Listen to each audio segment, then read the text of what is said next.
The hidden root of lust, what your struggle is really about. Before you fight lust one more time, you need to hear this. What if lust isn't actually your problem? What if it's just a symptom, a warning light trying to tell you something deeper is happening? You've been fighting the wrong battle, treating the symptom while the disease grows stronger. Here's what nobody tells you. Lust is not actually your problem. It is your broken solution to a real problem you haven't identified. You're not lustful because you're evil. You're lustful because you're hurting, and lust temporarily numbs that pain. Think about it. When does lust hit hardest? When you're lonely, rejected, stressed, angry, or powerless. Lust doesn't attack when you're fulfilled, it attacks when you're empty. Ecclesiastes 6 verse 7 says, "All the labor of man is for his mouth, and yet the appetite is not filled." You're trying to fill an appetite that lust can never satisfy. Because lust isn't the hunger, it's the counterfeit food. So what's the real hunger? What's the root? Root number 1. Identity wounds. You don't know who you are. Somewhere, you believed a lie. Your father never affirmed you.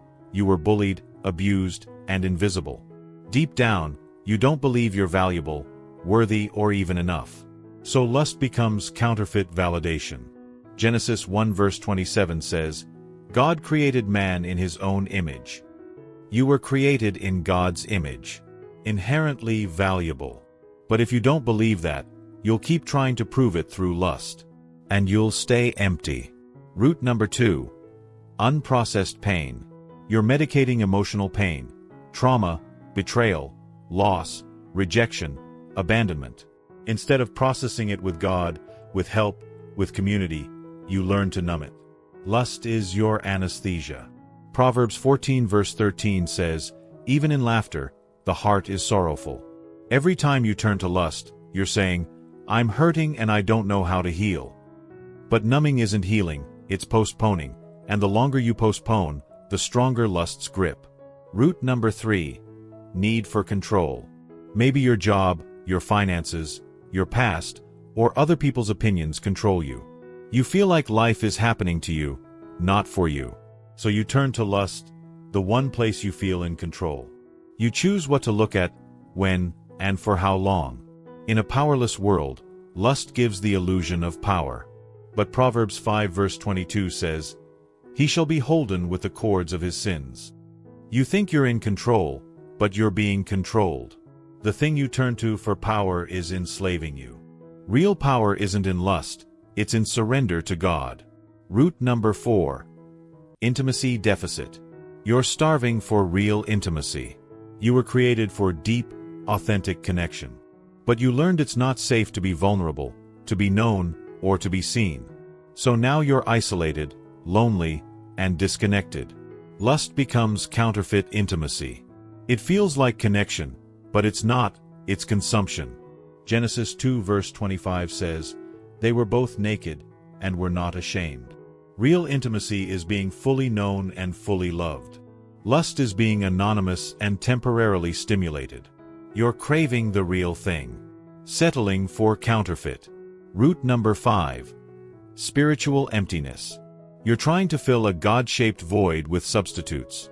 Deep in your soul, there's a longing, a hunger, an ache. You were created to be filled by God's presence, His love, His glory.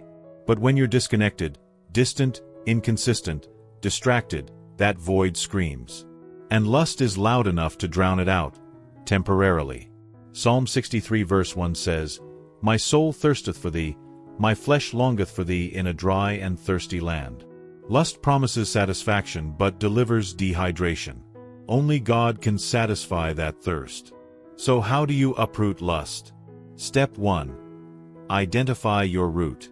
Ask yourself, which root is mine? Identity wounds, pain, control, intimacy, or God? Be honest. Psalm 139 verse 23.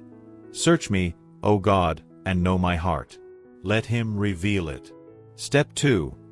Bring it to light. Confess it out loud, to God, to a trusted brother. James 5 verse 16 says, confess your faults one to another, that ye may be healed. Roots grow in darkness, light kills them. Stop hiding, and start healing. Step 3. Replace the counterfeit. Stop trying to quit lust, start pursuing the real thing. If it's identity, immerse yourself in who God says you are, read Ephesians 1 daily. If it's pain, get counseling, process it, heal it.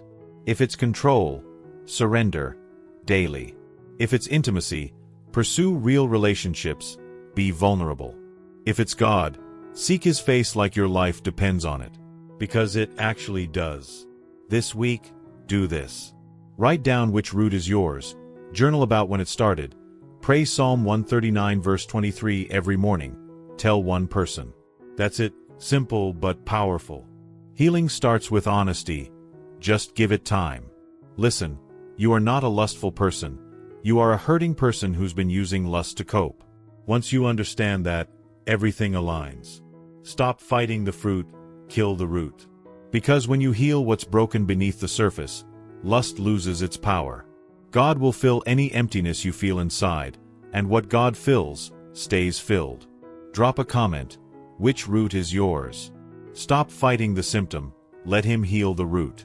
If this video speaks to you, share it with someone fighting same battle, and don't forget to subscribe and hit the notification button for more videos like this. God bless you.